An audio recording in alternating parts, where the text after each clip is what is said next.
আমরা বরণ করে নিচ্ছি ময়না কলেজের প্রাক্তন অধ্যাপক, প্রাক্তন বিধায়ক, বিশিষ্ট সমাজসেবী, বিশিষ্ট শিক্ষাবিদ জগময় নন্দ মহাশয়। এরপরে আমরা উত্তরদেব দিয়ে আমরা বরণ করে নেব।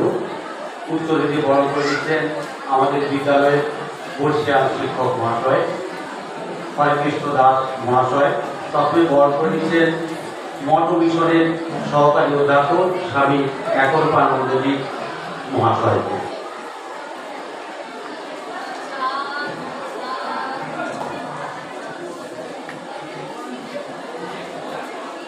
উত্তর দিয়ে বরণ করে নিয়েছেন আমাদের বিদ্যালয়ের বর্ষিয়ান শিক্ষক হরেকৃষ্ণ দাস মহাশয়, ময়না কলেজের প্রাক্তন অধ্যাপক, প্রাক্তন শিক্ষাবিদ, বিশিষ্ট সমাজসেবী, বিশিষ্ট শিক্ষাবিদ।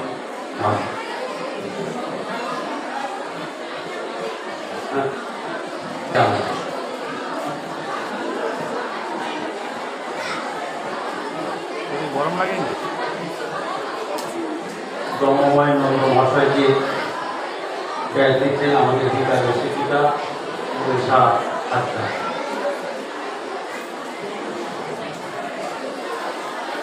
আমরা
স্বামী একলোকানন্দজি মহারাজ ও ব্রহ্মময়ানন্দজি মহারাজ, প্রধান শিক্ষক মহাশয়, অন্যান্য পূজনীয় অতিথিবৃন্দ, শিক্ষক শিক্ষিকা, শিক্ষাকর্মী সকলকে আমার সশ্রদ্ধ প্রণাম জানাই।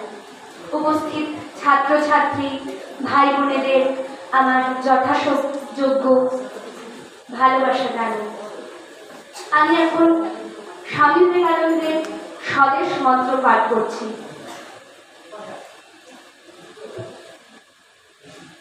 হে ভারত, এই পরানুবাস পরানুকরণ পরমুখাপেক্ষা, এই দাসসুলভ দুর্বলতা, এই ঘৃণিত জঘন্য নিষ্ঠুরতা, এইমাত্র সম্বলে তুমি উচ্চাধিকার লাভ করিবে।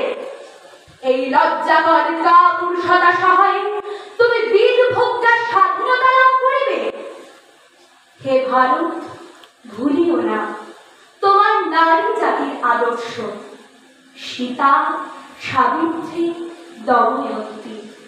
ভুলিও না তোমার উপাস্য উপানা, সর্বত্যাগী শঙ্কর। ভুলিও না তোমার বিবাহ, তোমার ধন, তোমার জীবন ইন্দ্রিয় সুখে, নিজের ব্যক্তিগত সুখের জন্য নয়। ভুলিও না তুমি জন্ম হইতে মায়ের জন্য বলি প্রদত্ত। ভুলিও না তোমার সমাজ সে বিরাট মহামায়ার ছায়া মাত্র। ভুলিও না নিজ জাতি মূর্খ, দরিদ্র, অজ্ঞ, মুচি ব্যথন তোমার রক্ত, তোমার ভাই। হে বীর, সাহস অবলম্বন করো, সদরূপে বলো আমি ভারতবাসী, ভারতবাসী আমার ভাগ। বলো মূর্খ ভারতবাসী, দরিদ্র ভারতবাসী, ব্রাহ্মণ ভারতবাসী, চণ্ডাল ভারতবাসী আমার ভাই। তুমিও কোটিমাত্র বস্ত্রাবৃত হইয়া সদরূপে ডাকিয়া বলো ভারতবাসী আমার ভাই, ভারতবাসী আমার প্রাণ, ভারতের দেবদেবী আমার ঈশ্বর, ভারতের সমাজ আমার শিশু শয্যা, আমার যৌবনের উপবন, আমার বার্ধক্যের বারাণসী। বলো ভাই, ভারতের মৃত্তিকা আমার স্বর্গ, ভারতের কল্যাণ আমার কল্যাণ। আর বলো তিনরা, হে গৌরীনাথ, হে জগদম্বে, আমার মনুষ্যত্ব দাও। মা, আমার দুর্বলতা কাপুরুষতা দূর করো, আমায় মানুষ করো। নমস্কার। ঠাকুরমা স্বামীজির চরণে প্রণাম জানাই। আজকের এই মূল্যবোধ শিক্ষা বিষয়ক আলোচনা ও পুরস্কার বিতরণ অনুষ্ঠানে উপস্থিত আছেন তমলুক রামকৃষ্ণ মিশনের উচ্চপাত স্বামী একলোকানন্দজি মহারাজ। উপস্থিত আছেন প্রাক্তন অধ্যাপক ও প্রাক্তন বিধায়ক পরম শ্রদ্ধেয় শ্রীযুত ব্রহ্মময়ানন্দ মহাশয়। এছাড়া মঞ্চে উপস্থিত আছেন বিদ্যালয়ের সহকারী প্রধান শিক্ষক সত্যজিৎ তিওয়ারি মহাশয়, আমার অন্যান্য সহকর্মীবৃন্দ, সামনে উপস্থিত ছাত্রছাত্রীরা, এবং আমার শিক্ষক শিক্ষিকা ও শিক্ষাকর্মীবৃন্দ যারা সামনে উপস্থিত আছেন, সকলকে বিদ্যালয়ের তরফে স্বাগত জানাই, অভিনন্দন জানাই, ধন্যবাদ জানাই আজকের এই মহতী অনুষ্ঠানে উপস্থিত থাকার জন্য। যেহেতু তমলুক রামকৃষ্ণ মিশনের উদ্যোগে এই অনুষ্ঠান, তমলুক রামকৃষ্ণ মিশন থেকে স্বামীজি মহারাজ এসছেন, এটা আমাদের পরম সৌভাগ্যের বিষয়। আজকের অনুষ্ঠান একেবারেই 11টা থেকে 1টা এই আমাদের সময়সীমা, তার মধ্যেই যা কিছু পুরস্কার বিতরণ, আলোচনা ইত্যাদি হবে, কাজে অধিক বলার কোনো সুযোগ নেই। আরেকবার উপস্থিত সবাইকে বিদ্যালয়ের তরফে স্বাগত জানিয়ে, ধন্যবাদ, কৃতজ্ঞতা জানিয়ে আমার বক্তব্য এখানে শেষ করছি। নমস্কার।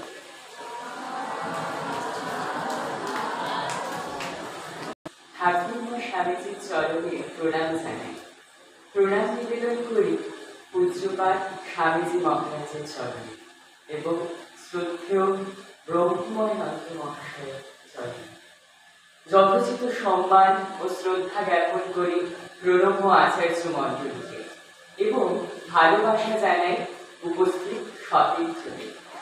আজকের এই সভায় আমি আহত হয়েছি মূল্যবোধ সম্পর্কে আমার ধারণা বা উপলব্ধি ব্যক্ত করতে। মানুষ বিশ্ব স্রষ্টার শ্রেষ্ঠ জীব।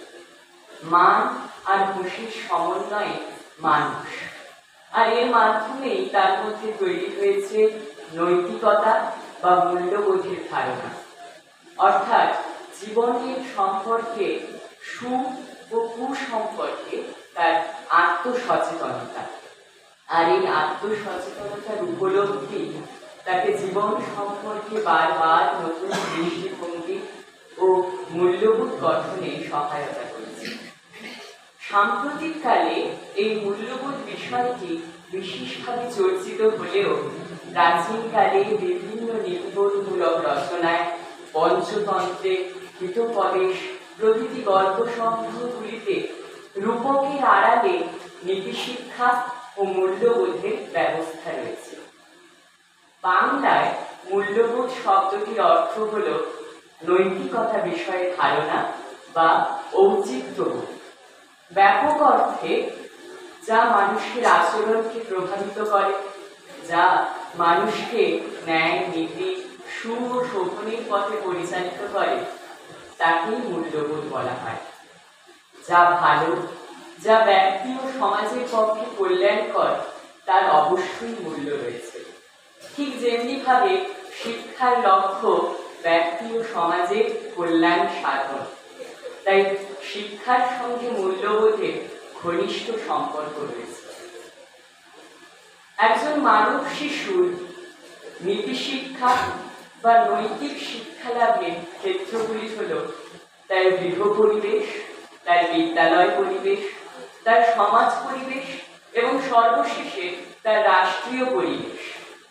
ইংরেজিতে একটি কথা আছে, home is the first school where the child learns his first lesson। তাই গৃহ পরিবেশে বাবা এবং মা এবং অন্যান্য আপনজনের যত্নের কাছে একজন শিশুর প্রারম্ভিক নীতিশিক্ষা সম্পূর্ণ হয়। এরপর সে প্রবেশ করে বিদ্যালয় পরিবেশে, যা গৃহ পরিবেশ অপেক্ষা বৃহত্তর। সেখানে বহু সমবয়সী শিক্ষার্থীর সঙ্গে ঘটবে তার পরিচয়, ঘটবে আচার আচরণের বিনিময়। সু আচার আচরণগুলি গড়ে তোলার ক্ষেত্রে সেখানে শিক্ষক শিক্ষিকাদের তার প্রতি থাকবে সতর্ক দৃষ্টি। এরপরে কিন্তু বেশিরভাগ ক্ষেত্রেই বর্তমান দিনে শিক্ষা অঙ্গনে হিংসা, হানাহানি সহ নানান অবাঞ্ছিত ঘটনা ঘটছে। এর ফলস্বরূপ কলুষিত হচ্ছে শিক্ষাঙ্গন। শিক্ষার প্রকৃত উদ্দেশ্য চরিত্র গঠনের সঙ্গে বিদ্যার্জন, যা ভারতের মূল মন্ত্র। প্রচলিত শিক্ষা ব্যবস্থার প্রয়োগে চরিত্র গঠন বর্জিত বিদ্যার্জনের কুফলের কারণে বেশিরভাগ ক্ষেত্রেই বিদ্যালয় আজ আদর্শ শিক্ষার্থী গড়ে তুলতে ব্যর্থ। মঠ ও মিশন পরিচালিত কতিপয় শিক্ষা প্রতিষ্ঠানগুলি ছাড়া মূল্যবোধের ওপর তেমনভাবে গুরুত্ব আরোপ করা হচ্ছে না। এর ফলস্বরূপ প্রচলিত শিক্ষা ব্যবস্থার সঙ্গে সঙ্গে মূল্যবোধেরও যে প্রয়োজন আছে এই ধারণা হচ্ছে উপেক্ষিত। মানুষ যৌবনে পদার্পণের সঙ্গে সঙ্গে বৃহত্তর সমাজ ও রাষ্ট্র পরিবেশে প্রবেশ করে, কিন্তু বর্তমান দিনে স্বার্থপরতা, মিথ্যাচার এ কলুষিত সমাজ পরিবেশ, রাষ্ট্রীয় পরিবেশীয় স্বজন পোষণ, দলীয় স্বার্থ রক্ষার উগ্র মানসিকতা, দুর্নীতি ইত্যাদি তীব্রভাবে প্রকাশমান। এর ফলস্বরূপ দেশের যুব সমাজ ও ভবিষ্যৎ প্রজন্মের ছাত্রছাত্রীরা আদর্শহীনতা ও মূল্যবোধহীনতার জাঁকাতলে নিষ্পেষিত। জীবন গঠনের আদর্শ ও নীতি নির্ধারণে তাই তারা আজ দিশেহারা। কোন আদর্শে আদর্শায়িত হবে তারা, এটা যেন একটা বিরাট প্রশ্ন তাদের কাছে। এই সমস্যা সমাধানের জন্য দেশের প্রতিটি জনগণকে, প্রতিটি শিক্ষক শিক্ষিকাকে, অভিভাবক এবং দেশের সকল শাসক সম্প্রদায়কে একজোট হয়ে একটি সুস্থ, সুন্দর ও সমৃদ্ধ সমাজ ও দেশ গড়ে তোলার স্বপ্ন বাস্তবায়িত করতে হবে। জীবনের প্রতি ক্ষেত্রে মূল্যবোধের প্রয়োজনীয়তা উপলব্ধি করতে হবে। প্রচলিত শিক্ষা ব্যবস্থায় শিক্ষার্জনের সঙ্গে সঙ্গে মূল্যবোধের চর্চা করা উচিত। এই আশা রেখে আমি আমার বক্তব্য এখানেই শেষ করছি। নমস্কার।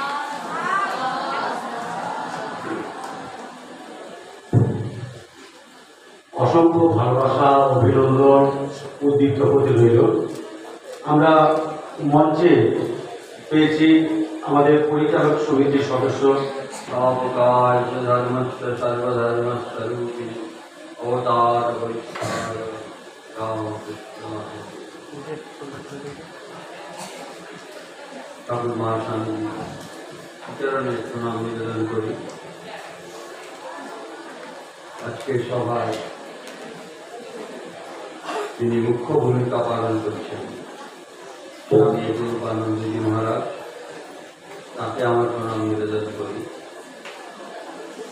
বিবেকানন্দ বিদ্যাপীঠের যিনি প্রধান আচার্য, তাকে শ্রদ্ধা জানাই এবং আজকে এই মূল্যবোধ বিষয়ক আলোচনা সভায় যারা এখানে উপস্থিত হয়েছেন, এই বিদ্যালয়ের আচার্যবৃন্দ, ছাত্রছাত্রীবৃন্দ, গুণীজন, তাদের প্রত্যেককে আমার শ্রদ্ধা, ভালোবাসা এবং অভিনন্দন জ্ঞাপন করি। খুব ভালো লাগছে, বিবেকানন্দ বিদ্যাপীঠে হীরক জয়ন্তী চলছে, সেই সামনের অক্টোবরে শেষ হবে শুনেছি। তাই সেই হীরক জয়ন্তীর মধ্যে এরকম একটি অনুষ্ঠান খুবই আমাদের উৎসাহ বৃদ্ধি করছে। কারণ মূল্যবোধ বিষয়টা আমার আগে এই বিদ্যালয়ের ছাত্র যা বলে গেল, সব কথাগুলোকে একত্রিত করে বলেছি। খুব সুন্দর তার বক্তব্য, প্রশংসা করে। ছোটবেলা থেকেই মূল্যবোধের শিক্ষা। আমি বলবো 3S, 3টি S কে যুক্ত করো। প্রথম এসটি কি? সয়েল, অর্থাৎ এই মাটি, যে মাটির থেকে আমরা জন্মগ্রহণ করেছি। কারণ বিধাতা বিশ্ব সৃষ্টির প্রারম্ভে তাকে ইচ্ছা প্রকাশ করেছিলেন, শুধু ইচ্ছা, তার ইচ্ছাতেই বিশ্ব ভূমণ্ডল তৈরি। তিনি কি ইচ্ছা করলেন? না, আমি আমাকে বহুভাবে প্রকাশিত করব। কিভাবে? তিনি তার থেকে প্রকৃতি সৃষ্টি করলেন, পুরুষ প্রকৃতি। তারপর তসমাৎ বায়ু তসমাৎ আকাশ সম্ভূত, আকাশ আর বায়ু, বায়ু অগ্নি, অগ্নের আপ, অদ্ভুত পৃথিবী মাটি, এই মাটিতে জন্মগ্রহণ করলো কারা? সেদজ, অন্ডজ, জরায়ুজ, সমস্ত প্রাণীবর্গ। মূল ভিত্তিটা হচ্ছে এই সয়েল বা মাটি। এই মাটি কখনো মানুষকে বঞ্চনা করে না। তোমাদের বাড়িতে তোমরা বেশ মাটিতে রৌদ্রতত্ত্ব মাটি, তারপরে জলধারায় সিক্ত হল, সেখানে বায়ু প্রবাহিত, বীজ বোনো, বীজ ফেলো, দেখবে অঙ্কুরিত হবে বীজ, ভালো গাছ হবে, ফল ফলবে, ফলে পুষ্পে সমৃদ্ধ হবে। সেরকম, এবং সেখানে মাটি কখনো বলে না যে আমি তোমাকে ফল দিচ্ছি বিনিময়ে এত টাকা দাও, আমি তোমাকে শস্য দিচ্ছি বিনিময়ে এত টাকা দাও। মাটি অকৃপণ হচ্ছে এই প্রকৃতি আমাদের দিচ্ছে। গ্রহণ করার ক্ষমতা আমাদের কতটা আছে সেটা দেখতে হবে, কারণ প্রকৃতি শিক্ষা দিচ্ছে এই সেবা বৃত্তিকে।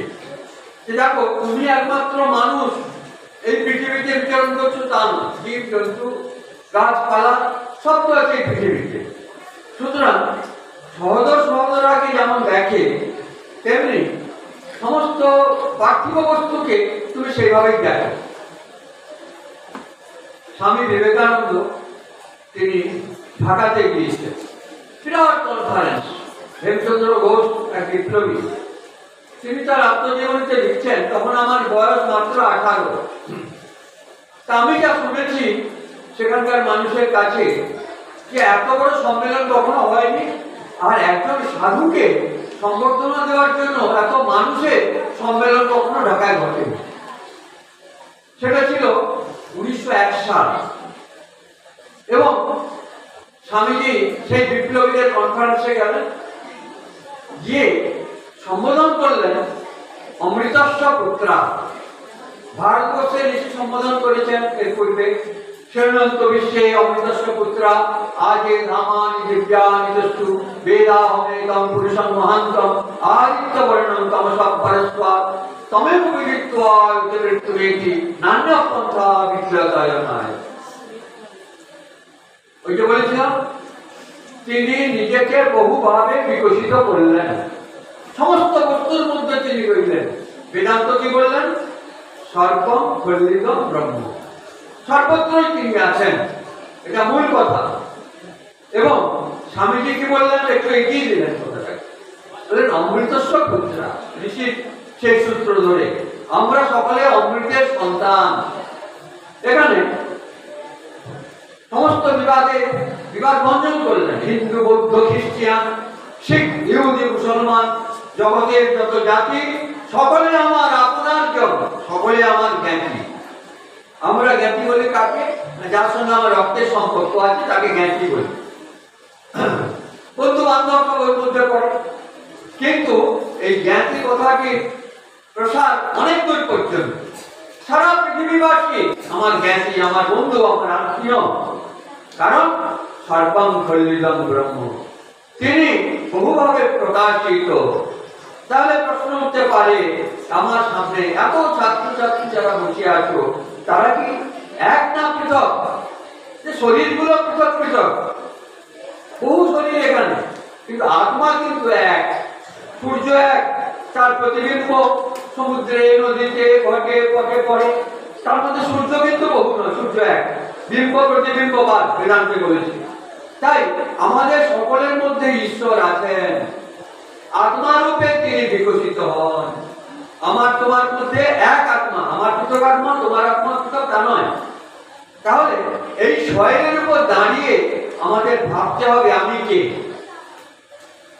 আমি কে মানে এই তো আমি জানিয়েছি না, তুমি সে আমি নও। তোমার যে শরীর আজ আছে কাল নেই, কে 10 বছর, কে 30 বছর, কে 40 বছর, কে 50, 60, 70, 80, 90, 100, 110 আর বেশি নয়। তাহলে শরীর কখনো আমি হতে পারে না। মন আমি না, মন তো একটু একরকম চিন্তা করে। তোমাদের মধ্যে যারা বলছে খুব গরম হচ্ছে, পাখা নেই, বুঝতে পারছি, ঘরে গেলে পাখা পাবো, ভাবছো। আবার যখন একটু কথাটা শুনি, আবার ভাবছো যে বাড়িতে যাই, এই কাজটা বাকি আছে। তাহলে মন স্থির নয়, কখনো এদিকে যাচ্ছে ওদিকে যাচ্ছে, সংকল্প বিকল্প। মন আত্মা নয়, দেহ আত্মা নয়, বুদ্ধি আত্মা নয়, পঞ্চতন্মাত্র আত্মা আত্মা নয়, পঞ্চকৃতি ভাব থেকে বলবো কোনোটাই আত্মা নয়। আত্মাকে নিত্য শুদ্ধ বুদ্ধ মুক্ত চৈতন্য স্বরূপ আত্মা, যার সাহায্যে আমি তুমি সবাই দেখছি, যিনি না থাকলে আমরা তো দেখতে পেতাম না, যার সাহায্যে আমরা চলছি, যার সাহায্যে আমরা খাদ্য গ্রহণ করছি, খাদ্য পরিপাক হচ্ছে এবং সমস্ত জীবনে যত কাজ কর্ম সব পরিচালনা করছি, তার সাথে সাথে আত্মা আছে। যখন এই আত্মা শরীরে থাকবে না তখন কি হবে? হয় কবরস্থ হবে, নয় সমাধি হবে, নয় অগ্নিতে নির্বাপিত হবে, ভস্মীভূত হবে, যে কোনো একটা শরীরে যা হওয়ার তাই হবে। কিন্তু আত্মার কিন্তু মৃত্যু নাই। ন জায়তে মৃত্যু বা কদাচিন্নায়ম ভূত্বা বৃন্দাবন ভূয় অটো নিত্য শাশ্বতয়ং পুরাণ ন হন্যতে অন্যমানে শরীরে। একে অগ্নি পুড়িয়ে দিতে পারে না, ধ্বংস করতে পারে না, বায়ু উড়িয়ে দিতে পারে না, আর জল তাকে সিক্ত করতে পারে না। এই আত্মা কখনো শিশুও হয় না, বৃদ্ধ কিশোরত্ব ঐশ্বর্যতা উপনীত হয় না, তো বার্ধক্যে শেষ হয় না। এই আত্মা শরীরের এইগুলো বিভিন্ন রূপ। আজকে যারা তোমরা আছো, কিছুদিন পরে তোমরা কিশোর, তারপর তোমার যুবক, তারপর তোমার বৃদ্ধ পৌর, তারপর বৃদ্ধ, চলে যাবে পৃথিবী থেকে। কিন্তু এই আত্মা অবিনশ্বর, চিরকাল এক রস এক রূপ। তাহলে এই পৃথিবীতে দাঁড়িয়ে আমাদের বুঝতে হবে যে আমরা পারস্পরিক সম্পর্ক আমাদের এই আত্মার সম্পর্ক। তাহলে তোমার দুঃখে আমি দুঃখিত হব, তোমার সুখে আমি সুখ লাভ করবো, এবং সবসময় থাকবে যে আমার কাছে যে সমাজ আমাকে বড় করেছে, পরে আসবো, বড় সমাজ বড় করেছে, খাইয়েছে, দাঁড়িয়েছে, বড় করেছে, সেই সমাজের জন্য আমি দায়বদ্ধ, সেই সমাজের সেবার জন্য। তাই মনুষ্য জন্ম সেবার জন্য, সেবা কার্যের জন্য, এটা যেন মনে রাখি। তাহলে আমার পাশে যারা পড়িয়া বসে আছে, তাদের বাড়িতে কিছু হলে আমি ঝাঁপিয়ে পড়বো, আমার বাড়িতে কিছু হলে তারা ঝাঁপিয়ে পড়বে, আমার সুখে দুঃখে তাদের সুখে দুঃখে সবাই সম্মিলিত হবো। এটা হচ্ছে বড় কথা।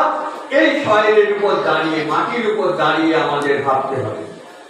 তারপরে কি দুটো কথা বললাম, এস মানে সয়েল আর এস মানে সোল, আত্মা। সেই আত্মতত্ত্বের কথা বললাম। সারা পৃথিবীতে আমাদের এক করার জন্য বহু গোল টেবিল হচ্ছে, সাম্যবাদ প্রচার হয়েছে। পৃথিবীতে সেই সাম্যবাদ আছে না, আসবে কি করে? আমি এক পরিবারে, তুমি এক পরিবারে, আমার শিক্ষা দীক্ষা, তোমার শিক্ষা দীক্ষা, আমার আর্থিক স্ট্যাটাস, তোমার আর্থিক স্ট্যাটাস, তোমার সোশ্যাল স্ট্যাটাস, আমার অনেক পার্থক্য, কেন সংখ্যা মেলে না? মিলবে কি করে? রবি ঠাকুর বললেন, আমরা সবাই রাজা, আমাদের রাজার রাজত্বে, নইলে আমাদের রাজার সঙ্গে মিলব কি সত্যি?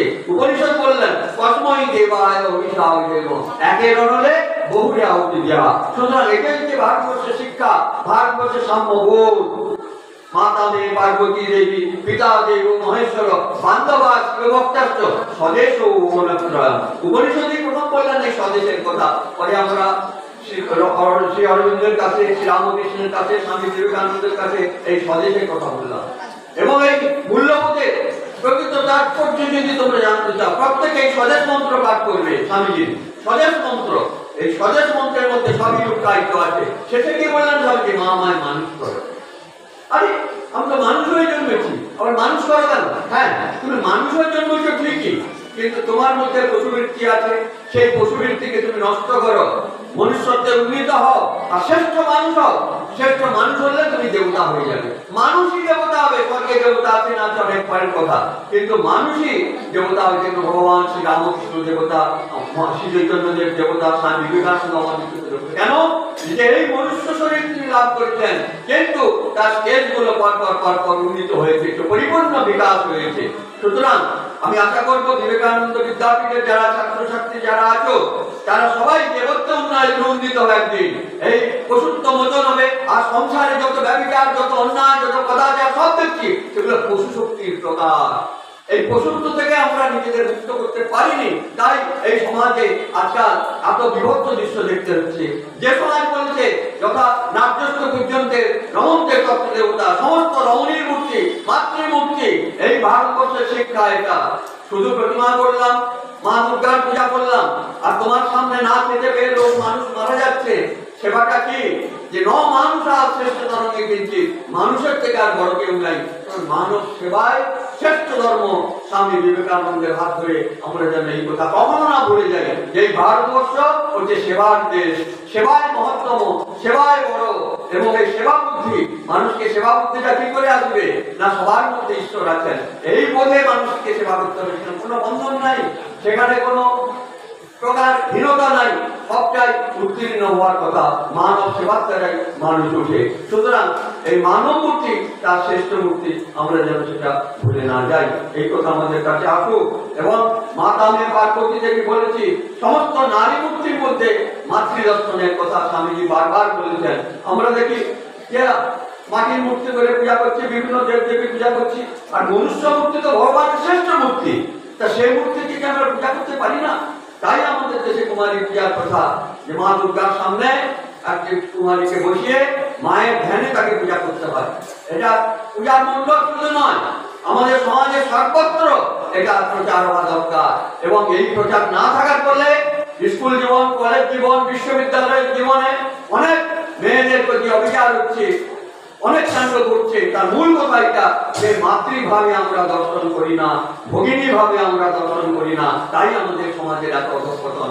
তাই আমরা খুব আশাবাদী, যেটা ভারতবর্ষ অনেক বৈদেশিক শাসন, অনেক কিছু চলেছে, কিন্তু তার মধ্যে দিয়ে ভারতবর্ষে চিরাচরিত যে স্রোত সেটা আছে। সুতরাং সেই অপরন্ত স্রোতটা থাকুক, বহমান স্রোত থাকুক। নদী থাকলে তো সমুদ্র, নদী পড়লে সমুদ্র সেখানে, এবং সমস্ত ক্ষুদ্রতা নিচতা সব দূর হয়ে যাবে। তাই এই ভাব সমুদ্রে আমাদের অবগাহন করতে হবে। শ্রীরামকৃষ্ণ ভাব সমুদ্র, স্বামীজি মা যা আমাদের কাছে শিক্ষা দিয়েছেন, বলেছেন, সেই আদর্শে যেন আমরা সুশিক্ষিত হই, তবে কি আমাদের জীবনের এই মূল্যবোধ।